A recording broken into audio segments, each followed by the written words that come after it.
मोहिदीन चौधरी। स्वागत है आपका मेरे YouTube channel only physical education में। हम 6 यूनिट्स कंप्लीट कर चुके हैं।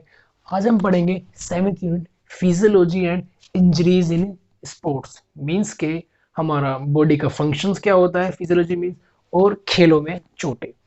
तो सबसे पहले जो इसमें टॉपिक है वो है physiological factors determining components of physical fitness.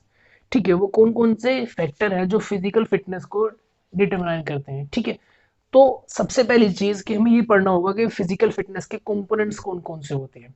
ठीक है, फिजिकल फिटनेस के 4 कंपोनेंट होते हैं: strength, speed, endurance and flexibility.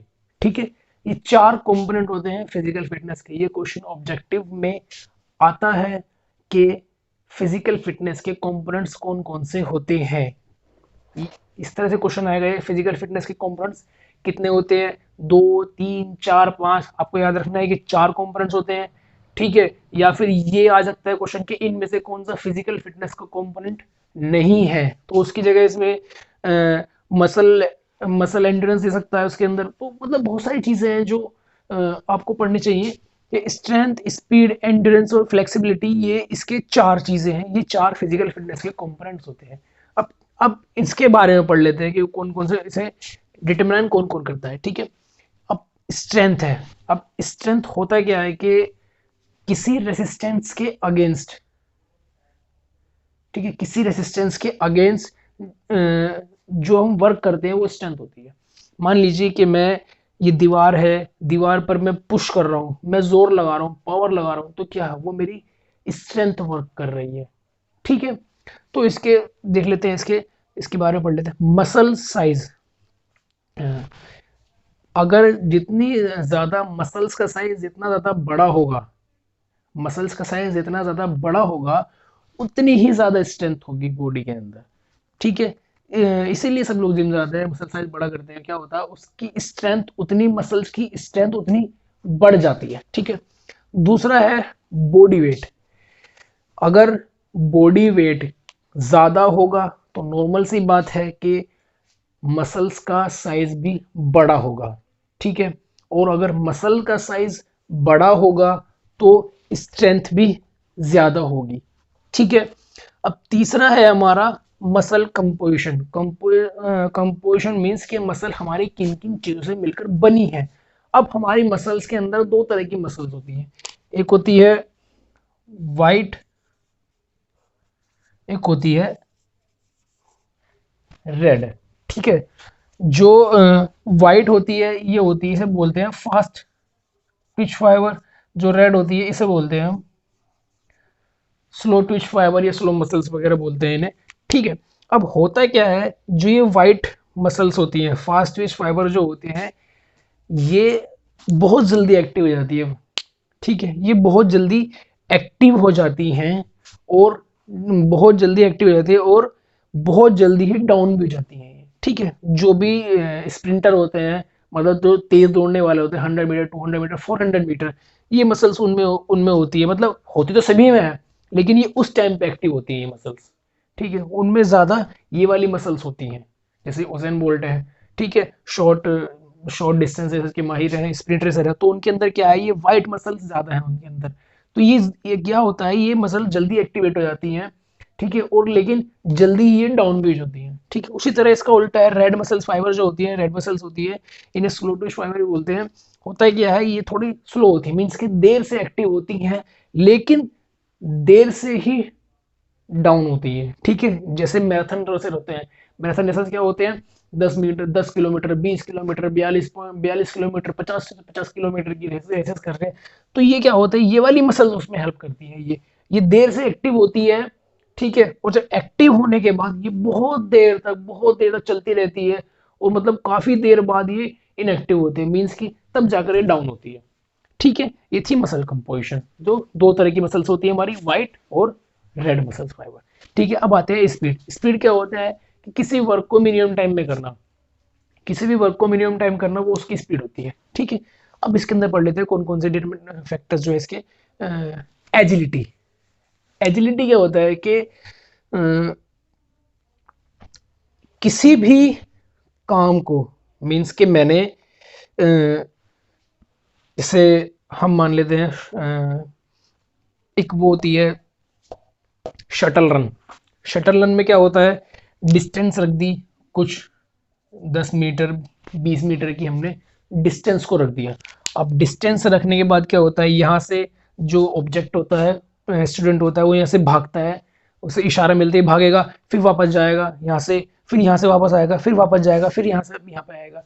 तो क्या होता है कि कम टाइम में कम टाइम में डिस्टेंस को कवर करना, कम टाइम में, और बहुत जल्दी से अपनी डायरेक्शन को चेंज करना।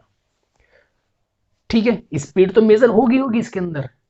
ठीक है, स्पीड तो मेजर होगी इसके अंदर, और एक चीज और कि कम टाइम में कम टाइम में अपनी डायरेक्शन को चेंज करना। मीन्स कि यहां से गया तुरंत एकदम, यहाँ पर रुका नहीं, टाइम ले लिया यहाँ पे, एकदम तुरंत ही यहाँ से टच किया तुरंत वापस आया, फिर यहाँ पे टच किया यहाँ से वापस गया, फिर यहाँ टच किया फिर यहाँ पे वापस आया। तो क्या होता है, ये उसकी एजिलिटी होती है। ठीक है, स्पीड प्लस डायरेक्शन कि उसकी मतलब वो मिनिमम टाइम में डायरेक्शन को अपनी चेंज कर रहा है वो। ठीक है, अब अगला चलते हैं एक्सप्लोजिव पावर। एक्सप्लोजिव पावर क्या होती है, एक्सप्लोजिव पावर मीन्स वो पावर जो एकदम से लगती है। मान लीजिए कोई रेसर है, स्प्रिंटर है कोई, ठीक है, जैसे ही मतलब उसका गेट सेट स्टार्ट करते हैं जब हम, तो क्या होता है, वो स्टार्ट पोजीशन में रहते हैं तो एकदम से हवाई फायर होता है, वो तुरंत एकदम से मतलब जो प्रेशर लगाते हैं अपना, वो एक्सप्लोसिव पावर होती है। ठीक है, जैसे ही वो अपनी पोजीशन में रहते हैं अपनी, ठीक है, तो क्या होता है, जैसे ही एकदम एम्पायर जो राइफल से फायर करता है, अपनी फायर करने के बाद तुरंत जो स्पीड लगती है एक्सप्लोसिव पावर, स्पीड के लिए मतलब जो फर्स्ट स्पीड होती है उनकी, ठीक है, उसे बोलते हैं एक्सप्लोसिव पावर। तीसरा है बायोकेमिकल बायोकेमिकल रिजर्व। हमारी बॉडी के अंदर, मसल्स के अंदर तरह तरह के केमिकल होते हैं। ठीक है, फास्फोरस वगैरह, कैल्शियम वगैरह, ये सारी चीजें होती है हमारी बॉडी के अंदर। तो इसमें क्या होता है बायोकेमिकल रिजर्व के अंदर कि एटीपी सीपी होते हैं, एटीपी और सीपी। ठीक है, एडेनोसिन ट्राई फास्फेट। ठीक है, अब ये क्या होता है, हमारी बॉडी के अंदर होता है, हम एनर्जी प्रोवाइड करता है एडेनोसिन ट्राई फास्फेट। ठीक है, सबसे पहले क्या होगा, लगभग लगभग जब भी कोई रनिंग करता है, जो भी कोई ऐसी ऐसी एक्टिविटी करता है तेज दौड़ने वाली, ठीक है, तो उसमें क्या होता है, जो पहले 40 सेकेंड होते हैं, 30 से 40 सेकेंड जो होते हैं वो, उसमें एटीपी सीपी एनर्जी देते हैं हमको। एटीपी सीपी उसमें एनर्जी देते हैं। जब ये खत्म हो जाते हैं, ये इसके खत्म होने के बाद, ठीक है, फिर कार्बोहाइड्रेट हमें एनर्जी देता है। ठीक है, तो सबसे पहले एटीपी सीपी, ये बायोकेमिकल होती है, केमिकल्स वगैरह होते हैं, ये बॉडी को हमें, हमारी बॉडी के अंदर रिजर्व रहते हैं। हमारी बॉडी को पहले क्या होगा, जैसे ही हमने कुछ चीजें स्टार्ट करी, ये हमें एनर्जी देना शुरू करेगा। ठीक है, अगर हमें लग रहा है कि एक्सरसाइज लंबी है, ज्यादा लंबी है, तो ये एटीपी 30 से 40 सेकंड तक हमें स्पीड वो एनर्जी देगी। फिर अगर लग रहा है कि भाई ज्यादा लंबी एक्सरसाइज चल रही है या कोई ऐसी एक्टिविटी ज्यादा लंबी है, उसके बाद इसके खत्म होने के बाद तुरंत एकदम कार्बोहाइड्रेट आएगा, वो आपको एनर्जी देना शुरू करेगा। ठीक है, तो ये बायोकेमिकल रहता है, ये हमारी बॉडी के अंदर रिजर्व रहते हैं एनर्जी देने के लिए हमें, और ट्रेनिंग के थ्रू इन्हें बढ़ाया जा सकता है।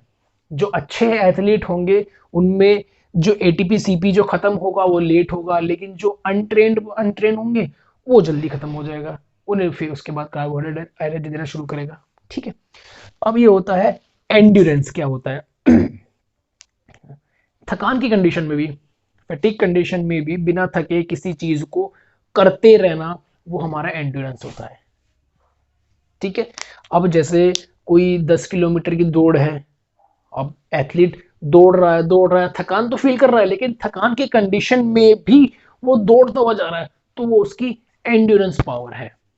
ठीक है, अब इसके अंदर कौन कौन सी चीजें आती है, एरोबिक कैपेसिटी आती है एंड्योरेंस के अंदर। अब एरोबिक कैपेसिटी क्या होता है, एरोबिक कैपेसिटी मींस के, एरोबिक मींस कि वो चीजें, वो एक्सरसाइज, वो वो ट्रेनिंग जिसमें ऑक्सीजन की ज्यादा नीड होती है।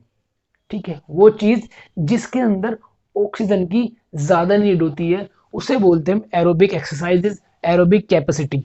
ठीक है, अब एरोबिक इसमें ऑक्सीजन की नीड किस में ज्यादा पड़ती है, ऑक्सीजन की उन एक्सरसाइज में ज्यादा बढ़ती है जिनकी डिस्टेंस ज्यादा लंबी होती है, जिनकी ट्रेनिंग ज्यादा लंबी होती है, जैसे 10 किलोमीटर की दौड़, 5 किलोमीटर दौड़ दौड़ ये लंबी होती है। तो इसमें क्या होता है, हमें हमारी बॉडी को ऑक्सीजन की नीड ज्यादा होती है, ऑक्सीजन की नीड ज्यादा होती है। तो वहां पर एरोबिक कैपेसिटी, वो एरोबिक कैपेसिटी होती है जो कि बाय ट्रेनिंग बढ़ाई जा सकती है। ठीक है। दूसरी आती है anaerobic capacity. Anaerobic capacity means वो ट्रेनिंग, वो एक्सरसाइज जिसके अंदर ऑक्सीजन की नीड कम हो। ठीक है, वो एक्सरसाइजेस जिसके अंदर ऑक्सीजन की नीड कम हो वो एनारोबिक कैपेसिटी में आएगी, या उन्हें एनारोबिक एक्सरसाइज बोलते हैं। जैसे कि 100 मीटर की रेस हो गई, 200 मीटर की रेस हो गई, इसमें क्या होता है, तुरंत एक शूट मारना है, एक स्प्रिंट मारने, तेज दौड़ना है, बस हमें तो 15 20 20 25 सेकंड का एक मतलब तेज दौड़ना है हमें, उसमें ऑक्सीजन की नीड हमें कम रहती है। तीसरा है मोमेंट इकोनॉमी। मोमेंट इकोनॉमी में जो भी हम काम कर रहे हैं, ठीक है, वो इकोनॉमी में किया जाए। जैसे कि कोई एथलीट है, वो दौड़ रहा है लेकिन क्या कह रहा है, मैक्सिमम दूरी कवर करनी है उसे, मैक्सिमम डिस्टेंस कवर करना है, लेकिन करना कैसे है कि एनर्जी कम यूज हो उसकी। ठीक है, डिस्टेंस तो उसे कवर करनी है मैक्सिमम, लेकिन करना क्या है, साथ साथ ही उसके एनर्जी उसे कम यूज करनी है। मान लीजिए मैं बोल दूं कि जो मैराथन दौड़ होते हैं, मैराथन रनर्स होते हैं, 50 किलोमीटर की, 42 किलोमीटर की उनकी रेसेस होती हैं, क्या होता है, मैक्सिमम डिस्टेंस कवर करनी है, लेकिन उसके लिए एनर्जी भी बहुत ज्यादा चाहिए। तो क्या होता है, वो अपनी एनर्जी को सेव करके चलते हैं ताकि वो 42 किलोमीटर की दूरी को तय कर सके। ठीक, ये था हमारा एंड्योरेंस। अब आते हैं फ्लेक्सिबिलिटी। फ्लेक्सिबिलिटी क्या होता है, ए रेंज ऑफ, बोल दीजिए मैक्सिमम रेंज ऑफ जॉइंट्स, जब दो बोन्स के बीच का एंगल कम हो, जब दो बोन्स के बीच का एंगल कम हो जाता है, तो उस जॉइंट्स की फ्लेक्सिबिलिटी होती है। ठीक है, मान लीजिए जैसे ये जॉइंट्स हैं, अगर इसमें हाथ को यहाँ पे लेके जा रहा हूँ, ठीक है, तो ये क्या हो गया, ये मेरे हाथ की फ्लेक्सिबिलिटी है। मैक्सिमम क्या हो रहा है, दो बोन्स का एंगल कम हो रहा है। अब अगर जैसे मैं अपने पैरों की तरफ जाता हूँ, अपने हाथों से अपने जमीन को टच करता हूँ मैं, तो क्या हो गया, वो एंगल कम हो रहा है वहां बॉडी का। ठीक है, वो मेरी बॉडी की फ्लेक्सिबिलिटी है। ठीक है, अब इसमें क्या होता है, जॉइंट स्ट्रक्चर, किसकी चीज पर फर्क पड़ेगा, जॉइंट स्ट्रक्चर। अगर हमारी बॉडी का जॉइंट स्ट्रक्चर ठीक है तो हमारी बॉडी के अंदर फ्लेक्सिबिलिटी अच्छी होगी। मान लीजिए कि जॉइंट अच्छा नहीं है, मतलब बॉडी का स्ट्रक्चर थोड़ा अलग है, तो वहाँ फ्लेक्सिबिलिटी हमारी बॉडी की कम होगी। ठीक है, दूसरा आता है इन्वायरमेंट। इन्वायरमेंट भी अलग, इन्वायरमेंट का भी अलग इफेक्ट पड़ता है फ्लेक्सिबिलिटी के ऊपर। मान लीजिए कि हम कहीं ऐसी जगह गए जहाँ गर्मी ज़्यादा है, तो होगा क्या, वहाँ पे फ्लेक्सिबिलिटी जो होगी हमारी बॉडी के अंदर ज़्यादा होगी। ठीक है, मान लीजिए हम ऐसी जगह पर गए जहाँ सर्दी ज़्यादा है, इन्वायरमेंट थोड़ा टेम्परेचर कम है, तो वहाँ क्या होगा, हमारी बॉडी की फ्लेक्सिबिलिटी कम होगी। ठीक है, तीसरा है एज एंड सेक्स। ठीक है, तो जेंडर के ऊपर भी डिपेंड करता है फ्लेक्सिबिलिटी, एज के ऊपर भी डिपेंड करती है फ्लेक्सिबिलिटी। जैसे जैसे एज बढ़ती हुई चली जाएगी, जैसे जैसे एज बढ़ती हुई चली जाएगी, वैसे वैसे बॉडी की फ्लेक्सिबिलिटी कम होती चली जाएगी। ठीक है, जेंडर में आते हैं। जेंडर में क्या होता है, मेल फीमेल। फीमेल के अंदर मेल से ज्यादा फ्लेक्सिबिलिटी होती है, इसीलिए जो भी फ्लेक्सिबिलिटी वाली एक्सरसाइज है, फ्लेक्सिबिलिटी वाले इवेंट है, गेम्स है, उसे फीमेल ज्यादा अच्छा परफॉर्म कर सकती है एक मेल की कैपेबिलिटी में। ठीक है, ये कुछ फैक्टर्स से, जैसे फ्लेक्सिबिलिटी के फैक्टर हो गए, एंड्योरेंस, स्पीड, एंड्योरेंस। ठीक है, ये टॉपिक आपको समझ में आ गया होगा। अब नेक्स्ट टॉपिक की तरफ चलते हैं।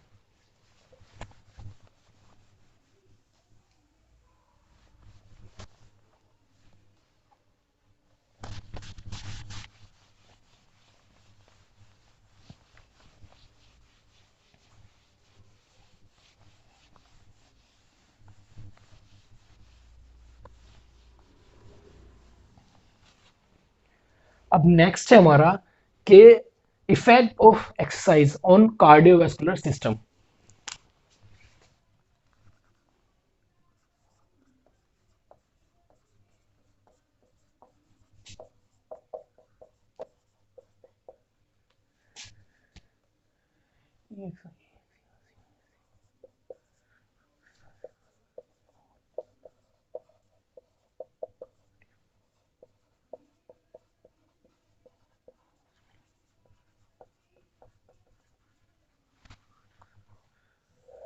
Effect of exercise on cardiovascular system. Cardio means हमारा हार्ट, ठीक है।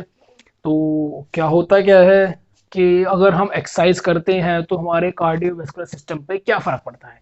जब भी हम एक्सरसाइज करते हैं तो दो तरह के इफेक्ट पड़ते हैं हमारे कार्डियोवैस्कुलर सिस्टम पे। एक शॉर्ट टर्म, एक शॉर्ट टर्म इफेक्ट होगा, एक लॉन्ग टर्म इफेक्ट होगा, ठीक है। शॉर्ट टर्म इफेक्ट होगा, एक लॉन्ग टर्म इफेक्ट होगा। अब शॉर्ट टर्म में क्या क्या होगा, जो हार्ट रेट होगा, हार्ट रेट क्या होगा, इंक्रीज हो जाएगी। हार्ट रेट इंक्रीज हो जाएगी। Blood flow, blood flow increase हो जाएगा। कार्डिक आउटपुट,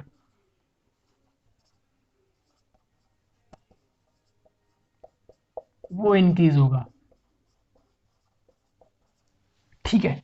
अब क्या हो गया, हार्ट रेट क्या होगा, हार्ट बीट हमारी क्या होती है, नॉर्मल जो होती है 70 से 72 होती है हमारी हार्ट बीट, ठीक है।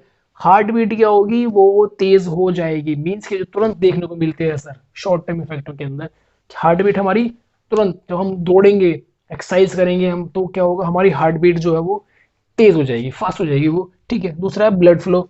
हमारी जब हार्ट बीट तेज होगी तो ब्लड, हार्ट जो है पंप, ब्लड को पंप ज्यादा करेगा, प्लम ज्यादा करेगा, तो जो ब्लड का जो फ्लो होगा वो हमारी बॉडी के अंदर तेज हो जाएगा। मतलब हार्ट को ज्यादा सप्लाई करेगा ब्लड, फिर पूरी बॉडी के अंदर सप्लाई की डिमांड होगी, तो ब्लड का जो फ्लो है वो तेज हो जाएगा, इंक्रीज हो जाएगा।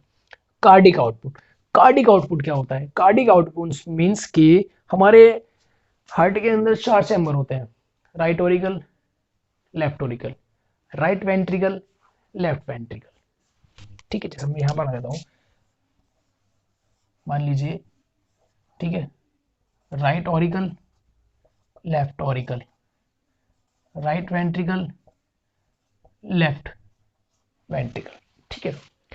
अब हुआ क्या, कार्ड जो ही हमारा ये वाला होता है,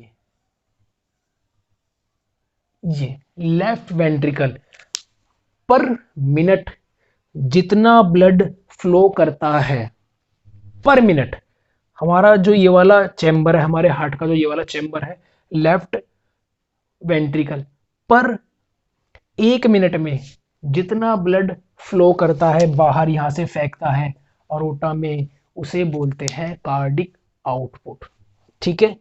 लेफ्ट वेंट्रिकल जितना ब्लड अरोटा में फेंक रहा है पर मिनट, उसे बोलते हैं cardiac output.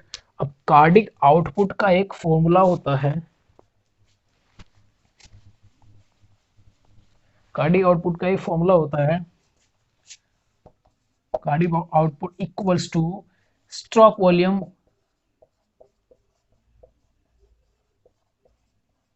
Stroke volume into heart rate, ठीक है।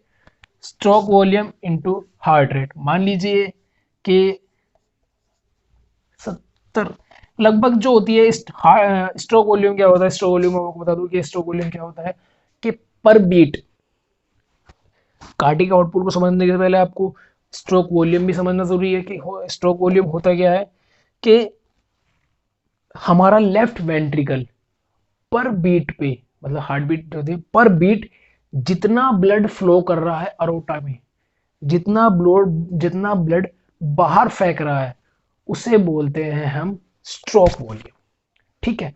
नॉर्मल जो होता है वो 70 से 90 होता है, रेस्ट में, रेस्ट की कंडीशन में नॉर्मल 70 से 90 होता है, लेकिन अगर कोई एक्सरसाइज कर रहा है तो ये ज्यादा हो जाता है, ठीक है, ये ज्यादा हो जाता है। मान लीजिए कोई रेस्ट में है, उसकी हार्ट, वो 70 ml पर बीट फेंक रहा है, 70 ml पर बीट फेंक रहा है, ठीक है।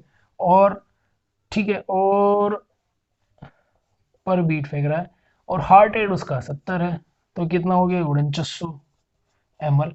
तो लगभग इसे 5 लीटर मान लेते हैं, लगभग 5 लीटर कार्डिक आउटपुट जो है, हमारा जो हार्ट है लगभग 5 लीटर ब्लड पर मिनट फेंकता है, पर मिनट हमारी बॉडी को सप्लाई करता है। हमारा हार्ट लेफ्ट वेंट्रिकल 1 मिनट में लगभग 5 लीटर ब्लड अरोटा में फेंकता है। ठीक है, ये कार्डिक आउटपुट का फॉर्मूला है जो कि पूछा जाता है। कार्डिक आउटपुट का फॉर्मूला क्या है? ठीक है, अब ये थे हमारे शॉर्ट टर्म इफेक्ट। अब लॉन्ग टर्म इफेक्ट की तरफ चलते हैं। इसमें पहला है heart rate, heart size. Heart size क्या होता है? हार्ट साइज लॉन्ग टर्म, जब हम एक एथलीट होता है, ठीक है, वो अपनी ट्रेनिंग शुरू करता है, धीरे धीरे धीरे धीरे 6 महीने, साल भर, 2 साल बाद वो ट्रेनिंग करता रहता है, करता रहता है, तो उसमें क्या इफेक्ट पड़ता है? जो उसके हार्ट का साइज है वो बड़ा हो जाता है। ठीक है, बीमारी नहीं होती कोई, लेकिन हार्ट का साइज उसका बड़ा हो जाता है। अब साइज बड़ा होगा तो क्या होगा भाई? ब्लड फ्लो ज्यादा होगा। ठीक है, ब्लड उसमें ज्यादा आएगा, ज्यादा फेंकेगा भी। तो ठीक है, उसमें हार्ट का साइज बड़ा हो जाता है। उस और इस जो ये हार्ट का साइज बड़ा होता है, इसे बोलते हैं एथलीट हार्ट।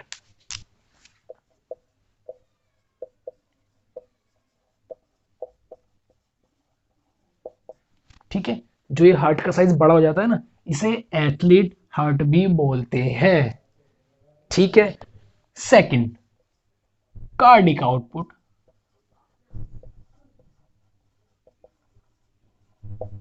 ठीक है, कार्डिक आउटपुट फिर से यहां आ गया। अब लॉन्ग टर्म इफेक्ट है तो कार्डिक आउटपुट भी ज्यादा होगा। ये तो मैंने आपको बताया कि भाई ये नॉर्मल है। ठीक है, अब यहाँ लॉन्ग टर्म जो होगा उसमें भी कार्डिक आउटपुट इंक्रीज होगा, ज्यादा ब्लड फ्लो करेगा। तो लगभग रेस्ट की पोजिशन में 5 से 6 लीटर। और जब ये हम उसमें आ जाते हैं, अगर हम एथलीट एक्सरसाइज के दौरान, ये 20 के आसपास पहुंच जाता है। ये लगभग 20 लीटर पर मिनट निकालता है ये। ठीक है, तो अम, तो एक चीज और, ब्लड फ्लो।